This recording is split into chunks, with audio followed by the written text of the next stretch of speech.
bigla ang swimming for today's video. Medyo tanghali na nga tayo nakapaggayak mga mare dahil naman sinabi ko gisingin ako ng mga taong early bird dito pero hindi nila ako ginising kaya ayan alas 10 na kami nakapag-asikaso. Pang promotional video nga lang sana yung gagawin ko ng araw na to pero dahil nagulat si atin yung girl sa laki ng swimming pool na pinadala sa atin ng seller na to. Yes po, pinadalhan tayo.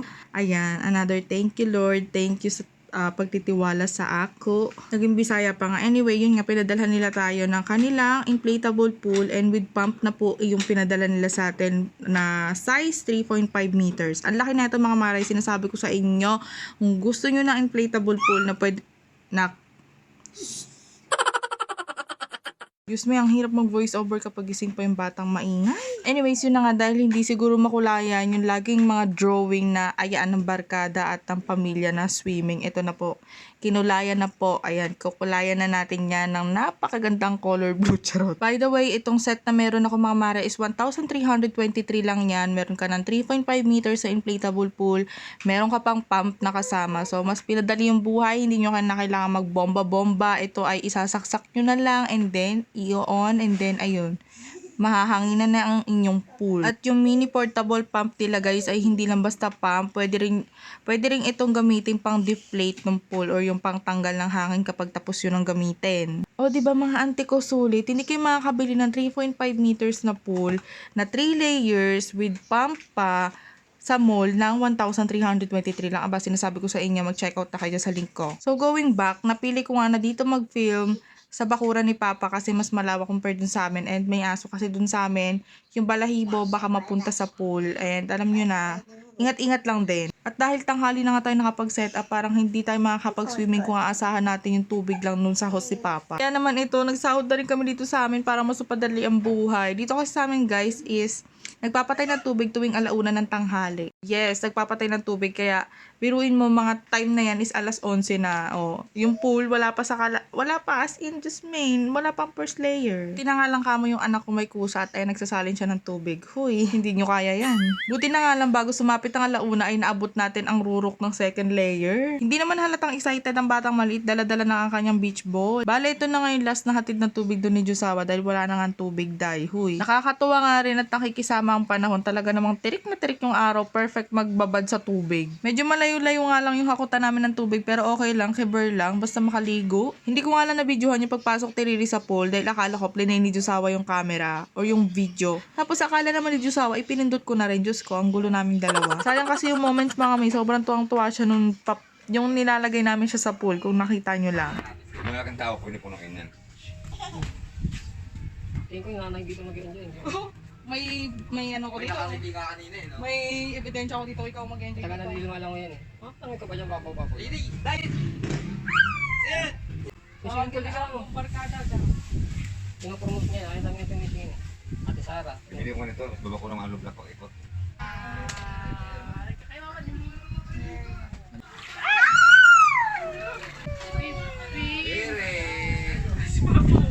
Papo lang, papo. Ayun, papo. Oh, light. Papo. Swim. Sumunod nga rin ako mga mari sa pagdublob dito kay Riri sa pool dahil nga natatakot ako na baka malunod dito. Aba, hindi natin sure, di ba? Kahit sabihin mo na pambata yan, safety first pa din. Itong 2 layers kasi ay abot na hanggang leeg ni Riri kapag nakaupo siya. Sa totoo nga lang mga mari, ayaw na nga padagdagan ni Papa ng tubig yung pool dahil baka daw malagyan ng tubig yung tenga ng apo niya. Pero sabi ko, hindi natin may enjoy yung pool kung sobrang konti ng tubig. Charot. Kaya naman ito hanggat may tubig na nasisimot, nagdadagdag pa rin kami. Pero hindi na nga yun umabot ng 3 layers mga mari. Mga siguro 2.5 lang, ganun. Kaya naman, mas maganda talaga kapag magsiswimming kayo bukas, kailangan gabi pa lang nagsasahod na kayo dito para talaga ma-enjoy ng buong pamilya. Ito, Derek. Tara, swim. Swim. Swim. Swim.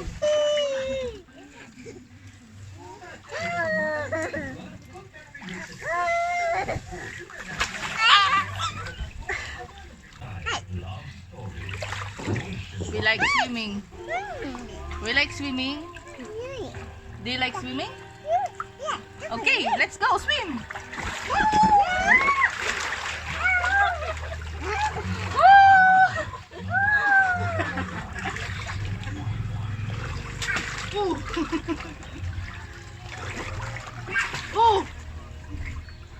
Kaya pa? Kaya pa?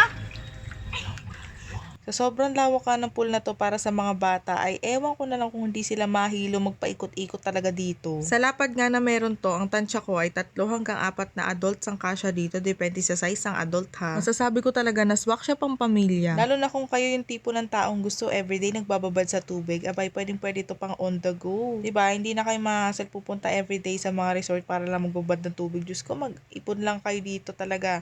Lagyan nyo ng chlorine para pwede nyo i-stock ng ilang days. Syempre, takpan nyo na rin ng tolda para hindi naman siya madumihan. Pwede nyo istockan yan siya, dahil. Nagtataka kayo, ba't namin hinahatak niya si Riri? Kasi talagang lumalabas ng pool. Maya-maya nga lang ay mga nagutom at akala mo naman talaga ay nag-outing. May pag-video kay pa nga dito sa may gilid. Ayun, sobrang natutuwa lang talaga ako sa mga puntong to dahil ayan, nakapag-swimming kami ng libre. Thank you so much po talaga sa mga nagtitiwala sa akin. O diba, hindi na natin kailangan bumili. Ginalaw na ng seller yung baso. Sa mga puntong ito nga, ay akala mo naman talaga nag-outing na ang mga person at may pakook pa nga dyan. Ang hirap din naman kasi dahil na kumain ng chicherya nang walang panulak.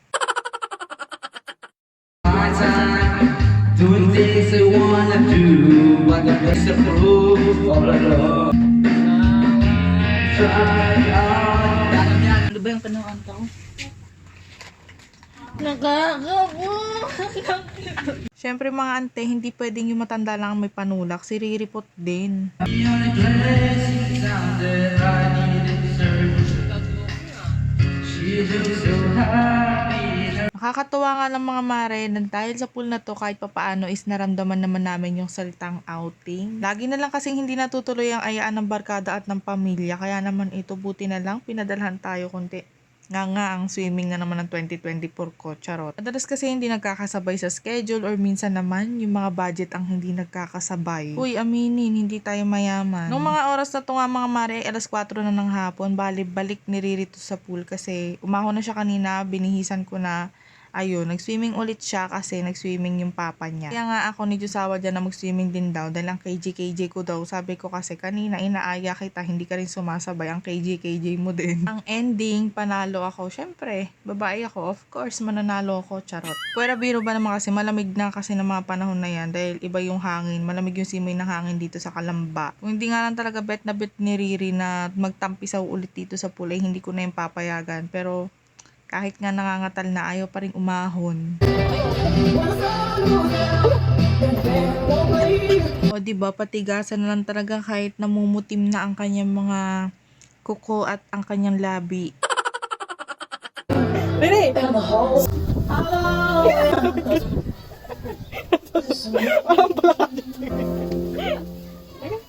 Ayun, mukhang feel na feel pa nga ng batang maliit ang pagiging kokak niya. Alam niyo ba, natuwang-tuwa siya doon sa inedit kong video nito. Yung may kokak na sound. Tawa siya ng tawa kapag pinapanood niya yan. Talagang inaagaw niya pa sa akin yung cellphone ko. At ayun, gusto pa palang yayain yung papa niya dyan. Pero hindi na rin naman sila nagtagal dyan dahil inahon na rin talaga namin siya dyan. Anyway, link sa comment section or bio ng pool. Yun lang, bye!